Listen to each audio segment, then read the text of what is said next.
ឥឡូវនេះយើងទទួលស្នាឱកាសបាត់ត្រង់នេះ David Beckham ហ្គោលជំរាបសួរប្រិយមិត្តទស្សនិកជនជាទីគោរពនិងជាទីមេត្រីស្វាគមន៍មកកាន់ Gulen Gaming សាជាថ្មីបាទថ្ងៃនេះយើងទទួលស្នាការប្រកួតមិត្តភាពបាទរវាង Gulen Gaming ត្រូវប៉ះគ្នាបាទជាមួយនឹងកីឡាករមកពីប្រទេសចិនបាទនៅក្នុងការប្រកួតអនឡាញនៅលើហ្គេម eFootball 2027ដែលទៅតែនឹងអាប់ដេតថ្មីក្តៅទៅតែនឹងចេញហើយនេះក៏ជាការប្រកួតដំបូងបាទនៅក្នុង eFootball 2027ឬក៏បងប្អូនតែងតែស្គាល់ថា PES 2027ដែលជាការប្រកួតទី1របស់ខ្ញុំបាទផងដែរអញ្ចឹងបាទដើម្បីកុំឲ្យខាត់ពេលយូរខ្ញុំបាទក៏សូមរៀបចំនៅយុទ្ធសាស្ត្រនៅក្នុងការប្រកួតបាទរបស់ខ្ញុំបាទបន្តិចសិនដើម្បីទប់ទល់បាទជាមួយនឹងកីឡាកររបស់ចិនបាទឆ្លៀតក្នុងឱកាសនេះបាទសម្រាប់បងប្អូនដែលកំពុងទៅតាមដានទស្សនាទាំងនៅលើ Facebook ទាំងនៅលើ YouTube ក៏ដូចជា TikTok បាទកុំភ្លេចជួយ follow ម្នាក់មួយផងហើយសម្រាប់បងប្អូនដែលទស្សនាលើ YouTube បាទកុំភ្លេចជួយ Subscribe ម្នាក់មួយផងឥឡូវនេះបាទដើម្បីកុំឲ្យបងប្អូនយើងបាទខាតពេលរងចាំយូរបាទយើងទៅទស្សនាការប្រកួតតែម្ដងទៅបាទដែលការប្រកួតបាទនឹងចាប់ផ្ដើមនាពេលបន្តិចទៀតនេះបាទនៅក្នុងការប្រកួតអនឡាញនេះវត្តមានកីឡាករទាំងពីរបាទក៏បានធ្វើដំណើរចូលមកកាន់ទីលានប្រកួតហើយបាទ Gulen Gaming ត្រូវប៉ះគ្នាបាទជាមួយនឹងក្រុមរបស់ប្រទេសចិនឥឡូវនេះបាទយើងទៅទស្សនាការប្រកួតបាទនឹងចាប់ផ្ដើមនៅពេលបន្តិចទៀតនេះឆ្លៀតក្នុងឱកាសនេះបងប្អូនបាទកុំភ្លេចជួយ follow បាទ Gulen Gaming ក៏ដូចជា Gulen Sport ម្នាក់មួយផងទាំងនៅលើ TikTok ទាំងនៅលើ Facebook ក៏ដូចជាជួយ Subscribe បាទ Channel YouTube Admin ម្នាក់មួយផងឥឡូវនេះបាទយើងទៅទស្សនាការប្រកួតបាល់កែចេញបាទពី Fernando Torres William Pacho បញ្ជូនឲ្យបាទ Frank Rijkaard បាទដែលជាខ្សែបម្រើការពារដែលខ្ញុំបាទទៅតែទទួលបានបាទពី eFootball បាទគឺខ្ញុំបាទចង់បានយូរហើយប៉ុន្តែទម្រាំបានតបានហ្នឹងគឺថាលេងចង់2ឆ្នាំទៅហើយឥឡូវយើងមកទស្សនាការប្រកួតបាល់សម្រុកបាទពីកីឡាកររបស់ចិនដែលមានឯកសន្តានបាទពណ៌ក្រហមឥឡូវបាល់ជាប់ជើងដោយ Fernando Torres បញ្ជូនឲ្យ De Gea ប៉ុន្តែត្រង់នេះទៅមិនផុតពី Declan Rice ឡើយបញ្ជូនបាល់ចេញទៅខាងក្រៅ2027នេះ admin រៀងផ្លែកដែរណាបងប្អូនគឺថារៀងខុសគ្នាតិចតួចប៉ុន្តែចាំមើលពេលដែលខាងកូណាមី maintenance ជាប់បាត់យ៉ាងណាយ៉ាងណីយើងចាំទស្សនាទាំងអស់គ្នាឥឡូវនេះបាល់ក្រោះមកត្រង់នេះប៉ុន្តែបាល់ទៅដល់ជើង Mohamed Salah បាទរបស់ចិនទៅហើយ Frankie De Jong ត្រង់នេះទៅមិនផុតបាទពី Rijkaard បញ្ជូនឲ្យ Eden Hazard ឲ្យ Rijkaard ចូ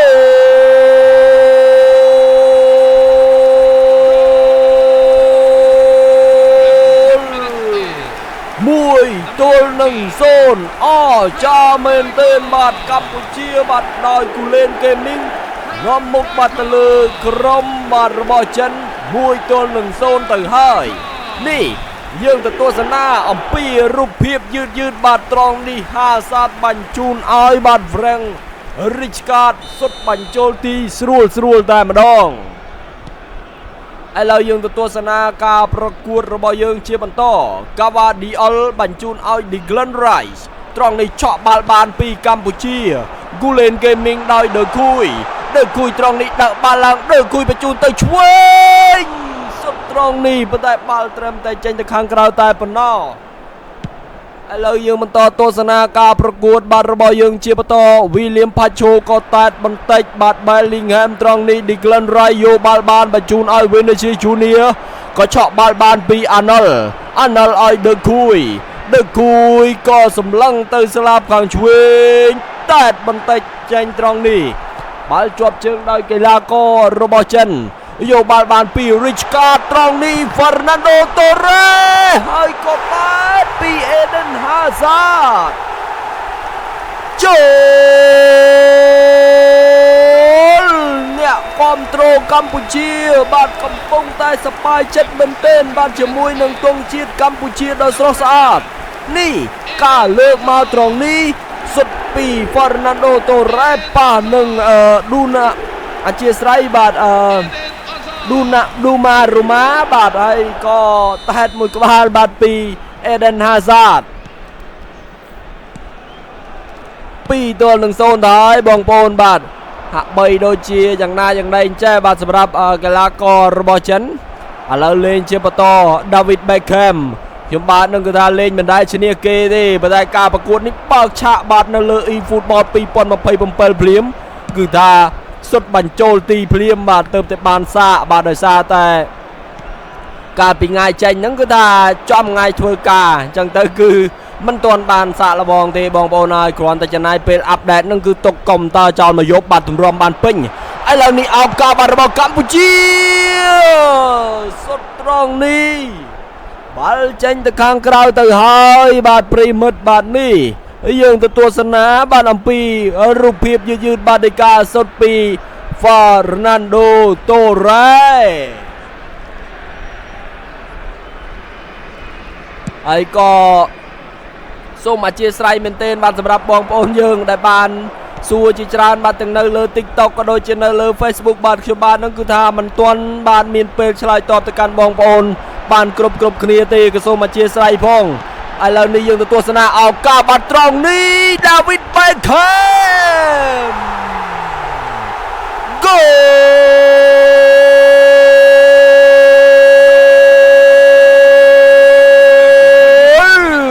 យើងទៅទស្សនាបាទពី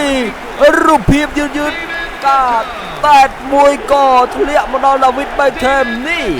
ដឹកគួយដកបាល់ឡើងហើយក៏ក្រោទៅឲ្យបាទ Fernando ផុតបន្តិចធ្លាក់មកដល់ជើង Beckham សុទ្ធមួយជើងស្ដាំបាទមានសល់ទេ3 ទល់នឹង 0 ទៅហើយគូលេន Gaming បាននាំមុខបាទទៅលើចិនបាទ3 ទល់នឹង 0ឥឡូវយើងបន្តទស្សនាការប្រកួតបាទ Gvardiol បញ្ជូនឲ្យ Declan Rice ដឹកបាល់ឡើង Declan Rice នេះគឺល្អមែនទែនបាទបច្ចុប្បន្នឥឡូវឱកាសបាទរបស់ចិនវិញម្ដងទៅមិនផុតឥឡូវយកបាល់បានពីបាទកីឡាកររបស់ចិន Junior សុទ្ធមួយក៏ទះចេញបាទពីអ្នកចាំទីរបស់កម្ពុជាលេងបាទទម្លាក់មកខាងក្រោយគុណណាដេបាទចាប់ជាប់បាទពីអ្នកចាំទីរបស់កម្ពុជាតែបាល់នេះបាទចំហក្រៅល្បែងលោកអញ្ញាកណ្ដាលខ្សែបន្ទាត់បាទក៏លើកទួងបាទបញ្ជាក់ថាបាល់នេះគឺ offside ហើយឥឡូវយើងបន្តទស្សនាការប្រកួតបាទ30នាទីកន្លងផុតទៅឱកាសរបស់ចិនទៅជាបន្តសុទ្ធត្រង់នេះបានត្រឹមតែរំលងបាទទីទៅខាងលើតែប៉ុណ្ណោះហើយខ្ញុំបាទក៏សូមអធិស្ឋានផងបាទសម្រាប់បងប្អូនដែលបានខមមិនបាទជាច្រើនបាទគឺខ្ញុំបាទនឹងព្យាយាមបាទឆ្លើយតបឲ្យបានគ្រប់គ្នាណាបងប្អូនបាទអរគុណមែនទែនតែដោយសារតែមករយៈនេះបាទគឺខ្ញុំបាទមមាញឹកខ្លាំងបាទគឺថាព្រឹកចេញបាទប្រឡប់ចូលបាទគឺថាមានពេលតែពេលយប់ទេពេលខ្លះទៅធ្វើការអស់កម្លាំងគឺអត់ទាន់បានបាទចេញវីដេអូក៏ដូចជាមើលនៅខមមិនបងប្អូនអស់ទេប៉ុន្តែបងប្អូនដែលបញ្ញាប់ណាអាចឆាតមក admin មកគឺ admin នឹងឆ្លើយតបឲ្យបានលឿនតាមដែលអាចធ្វើទៅបាន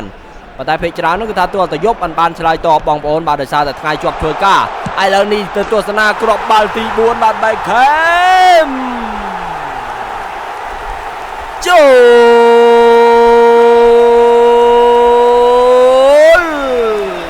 4 ទល់នឹង 0 អចាមែនទែនបាទត្រង់នេះ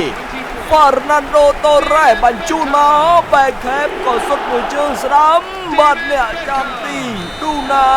Roma មិនអាចបាទសង្គ្រោះបាល់នេះបានឡើយឥឡូវយើងទៅទស្សនាបាទការប្រកួតរបស់យើងជាបន្តហើយបងប្អូនបាទនៅលើ Facebook បាទកុំភ្លេចជួយ follow ម្នាក់មួយផងបាទឲ្យគ្រប់សុំ 50k follower បាទអត់បងប្អូនបាទគឺថាសុំ 50k follower មកបងប្អូនបាទខ្វះតែ 1k ជាងទេបងប្អូនឥឡូវយើងបន្តទស្សនា Vinicius Junior បញ្ជូនឲ្យ Gvardiol ត្រង់នេះបាទ Arnold ក៏យកបាល់បានឲ្យ Jude Bellingham បញ្ជូនមកស្លាប់ខាងស្ដាំឲ្យ De Gea បញ្ជូនមកឲ្យបាទ Bellingham ទម្លាក់មកខាងក្រោយ David Beckham បញ្ជូនមកដល់បាទ Frank Rijkaard បញ្ជូនឲ្យ Hazard បញ្ជូនឲ្យបាទ Fernando Torres ទម្លាក់ឲ្យ Bellingham ឲ្យ Beckham អូយក៏ទៅប៉ះសេល្អមែនទែនបាទសម្រាប់2027នេះឥឡូវនេះឱកាសបាទត្រង់នេះជាប់ជើងដោយ Van Dijk ទៅហើយគឺថាលេងជក់ចិត្តមែនទែនបាទបងប្អូនហើយបងប្អូនដែលកំពុងតែលេងនៅលើទូរស័ព្ទដៃបានកុំភ្លេចអាប់ដេតទាំងអស់គ្នាផងបាទ ដើម្បីសាកល្បងបាទជាមួយនឹងកូណាមីបាទ eFootball 2027ទាំងអស់គ្នាឥឡូវទម្លាក់មកដល់ដាក់ជើងអ្នកចាំទីបញ្ជូនមកខាងលើ Fernando Torres តែទម្លាក់បន្តិចបាទ Richard បញ្ជូនឲ្យ Beckham ក៏ស្រួលប៉ុន្តែត្រង់នេះទៅមិនផុតទេឥឡូវបំផ្លោងបាទពីអ្នកចាំទី Dona Roma លេងជាបន្តបាទពីកីឡាកររបស់ចិនបាល់ជាប់ជើងដោយកម្ពុជាវិញម្ដងឥឡូវ Mohamed Salah ឲ្យ De Jong ឲ្យ Messi ឲ្យ Declan Rice លោកអញ្ញាកណ្ដាលក៏បានផ្លុំកញ្ចែបញ្ចប់ការប្រកួតបាទ45នាទីនៅក្នុងវគ្គទី1យើងរងចាំទស្សនាការប្រកួតបាទ45នាទីបាទនៅក្នុងវគ្គទី2ទាំងអស់គ្នា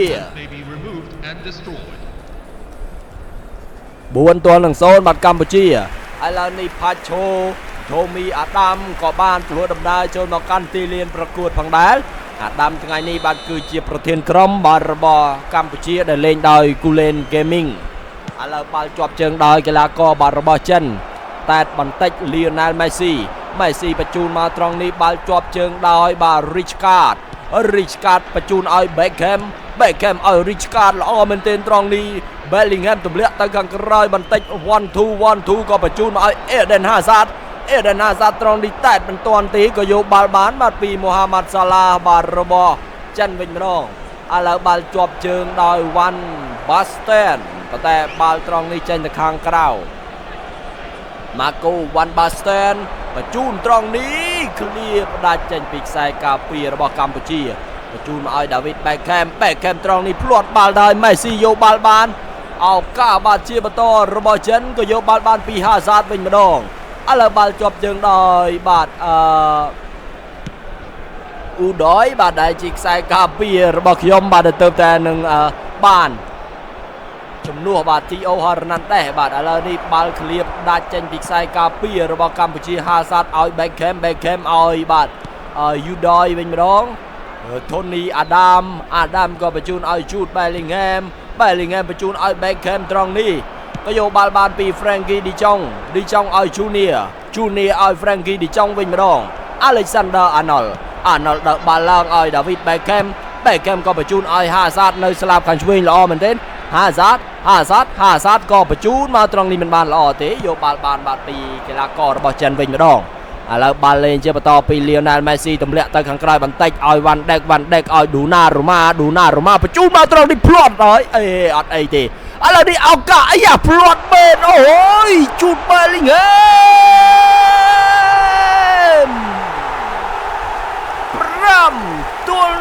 5-0អូយការភ្លាត់ស្នៀតបាទពីអ្នកចាំទី Dona Roma បាទជាមួយនឹងខ្សែការពារធ្វើឲ្យបាទ Bellingham របស់កម្ពុជាឆក់បាល់បានហើយក៏មិនឲ្យបាទឱកាសប្រាក់ហ្នឹងគឺថារំលងហួរទេឥឡូវនេះបាទខាងចិនហាក់បីដូចជាអស់សង្ឃឹមត្រង់នេះដឹកគួយបញ្ជូនឲ្យបាទ Fernando Torres សុទ្ធមួយជើងបាទក្របបាល់ទី6នេះយើងទៅទស្សនាបាទឱកាសប្រាក់ត្រង់នេះបាទដឹកគួយតឯងក៏បញ្ជូនឲ្យ Fernando Torres ជាអ្នកបញ្ចប់ទីនេះរូបភាពយឺតបាទ6-0ទៅហើយបងប្អូនបាទត្រឹមនាទីទី62សម្បត្តិក៏សូមដូរសមាសភាគបាទកីឡាករបន្តិចសិនបាទគឺដាក់ Mohamed Salah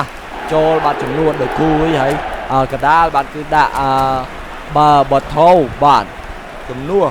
Fernando Torres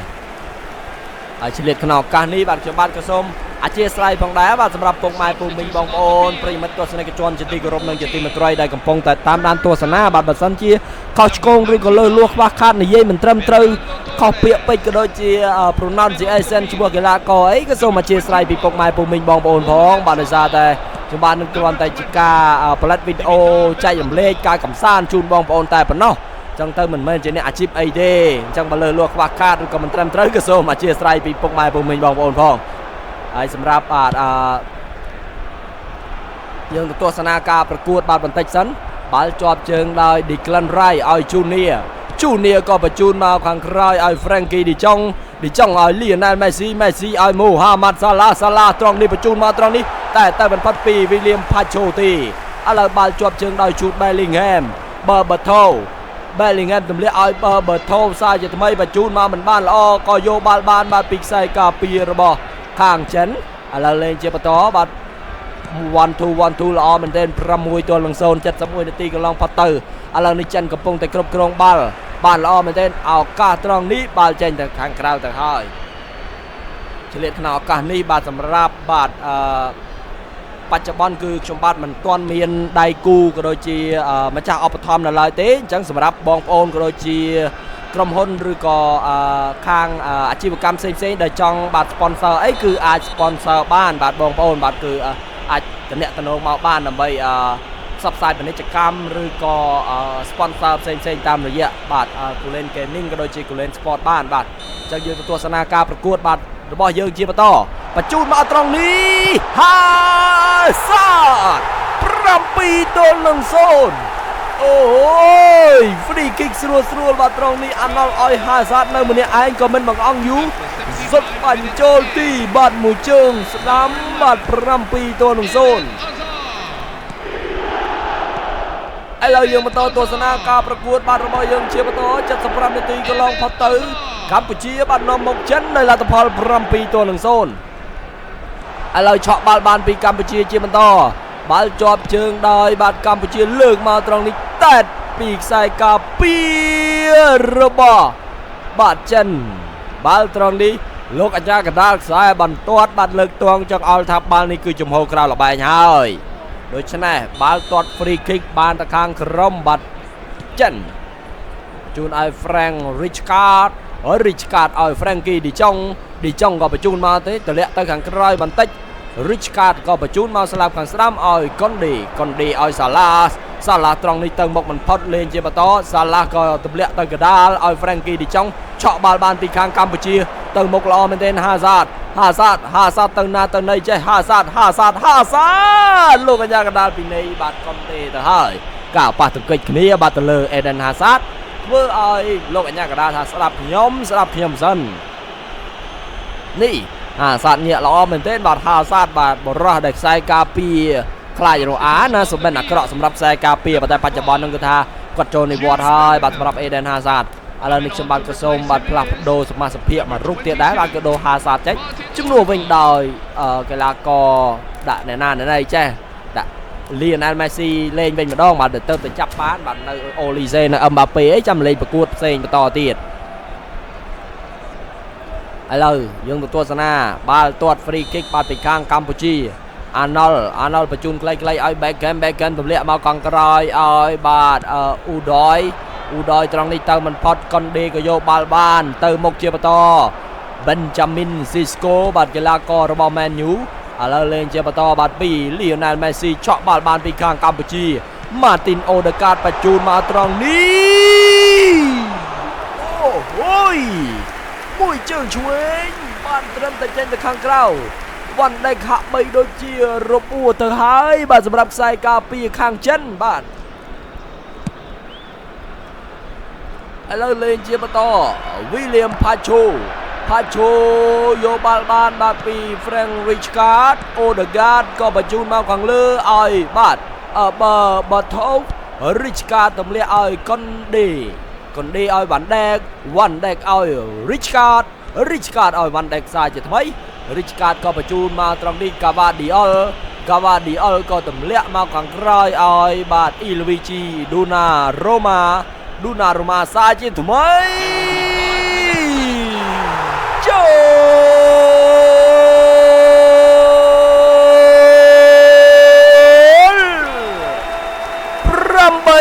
8-0ចាមែនទេបាទចុងម៉ោងការលេងបាទភ្លាត់ពី Luigi Donnarumma អូយ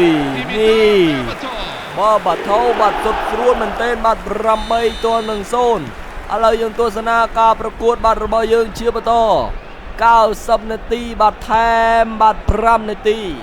បាល់ជាប់ជើងដោយ Frank Rijkaard Declan Rice ឲ្យ Frankie De Jong ឲ្យបាទ Jules Condé ឲ្យ Frankie De Jong ក៏ទម្លាក់មកខាងក្រោយឲ្យ Virgil van Dijk วันเด็กตรงนี้เติมมันพัดเอาก้าบาร์บอลกัมพูชีเปนัลตีtừ hơi trong mongบาดกาสปองบุญการุมคานบาดปีดูนาโรมาบาดจมวยนังอากาลาโกแฟรงบาริชการ์ดนี่เนี่ยรอเหมือนเดิมตบมุ้ยเนี่ยตรงนี้เนี่ยจำตีก่อตัวจับปะตรงกิจนี้บาดจมวยนังแฟรงริชการ์ดอารานิกาสดเปนัลตีบาดระบาดดาวิดเบคแฮม